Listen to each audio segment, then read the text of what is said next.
I just wanted to explain what we've done here on the marking. We went ahead and applied the markings in the shoulder rather than out in the lane, because in this case, like yesterday, we do have a paved shoulder. However, this is one which doesn't have the emulsified asphalt on the surface. So we felt this would stay a while, and so here they are. And this begins the video for 40B311. We're still on State Highway 99, northbound lanes. The GPS test section that this is associated with is 401015. Now, to show some of the local fauna,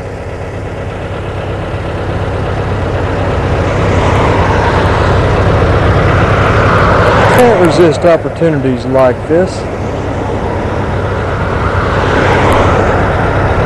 Right at the beginning of the test section, walking across the lane at Mantis. Just having a look down and see what looked like a moving pencil, into the town almost. Start getting into a limited speed zone. That's one reason why we can't do any more test sections beyond this point. The other is we change typical section and on up ahead a ways. We lose our shoulder and add a curb, and we also lose the median. So this is really the last point on here. Now, what we'll do if the state decides not to have an experiment on 40B360 is just obliterate that section marking and use this, because they'll probably want to carry out their chip seal throughout the other parts of the project that are not used as test sections. I'm going to go down to the end of it and then show another panorama, and then come back this way and detail the distresses noted along the way. The SPS3 sites here on State Highway 99, northbound, just as you're getting into Seminole. You can see the location of the borehole that we're going to have at the end of the test section, or beyond it. And here's where we're going to be augering down into the subgrade. I chose to do it here rather than before because we had augured before into the subgrade for the GPS site, and we still have that information with us. And around, we're about at grade here. Looks like we're in a slight cut there, but it's into a fill on the other side. Oops, they're waiting for me, but they're going to pull in around. Continue to be in a right curve. Now working my way up the test section.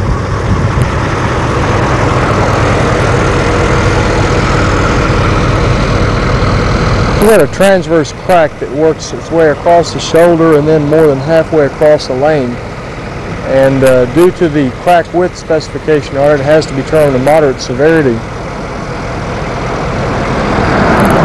It'll be interesting to see what happens after the review of the Pasco tapes on these to compare the severity levels, to see if there isn't a change in what is denoted as being moderate or high severity on this. Now we've got a moderate severity longitudinal crack.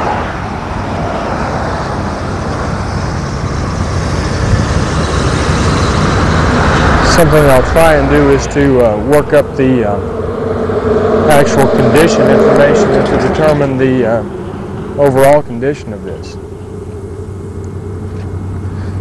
Now this is a hard thing to classify. You can see we've got cracks going in a variety of directions. We've got some interconnected cracks and so on. This is a good example of the miscellaneous type cracking, although what I wound up doing was having a transverse crack because one did work its way over half the lane width, and it goes on through about halfway across the shoulder as well. And then the associated cracking here I'm referring to as just the miscellaneous and longitudinal. Now here's a high severity longitudinal crack here. We're around station 3 plus 70 to 3 plus 95. You see the spalling associated with the cracks and the breaking off of some. This is a moderate severity longitudinal crack.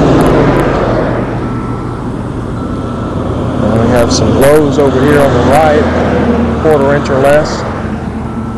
Another moderate here, right down the middle of the lane, right on this, what appears to be a line, and I think you can probably see it on here. It's interesting, it doesn't really, you cannot tell walking on it or running your foot across it or your finger whether or not there's something that's happened there. But many of these cracks line up right down that streak there, which looks like a place where a tire blew out or where maybe a piece of metal dropped down behind a truck or something. Some more longitudinal cracking through here, much of it out in the center of the lane, although some of it you can see is along that line, others portions are not. This is high severity here.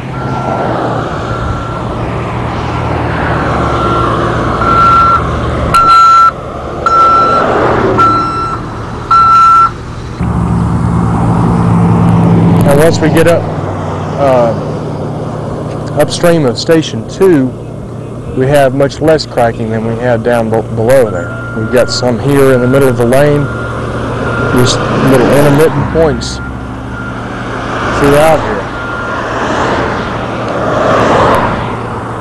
The rutting that has been measured out here, and David Uten is again picking up rut depths at every station, has been considerably less than yesterday. It's been around a 1/4 inch, and both wheel paths are slightly less even.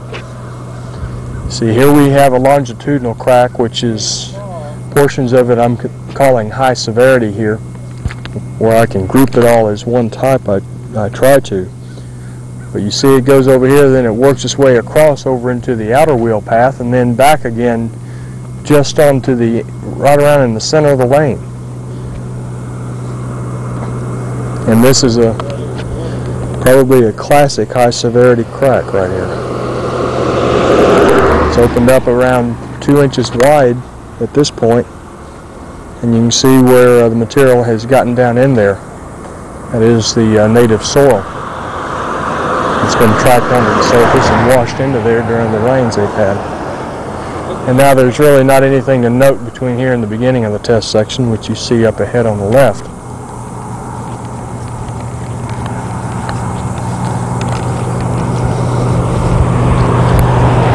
This ends the videos for the test sections associated with GPS 401015.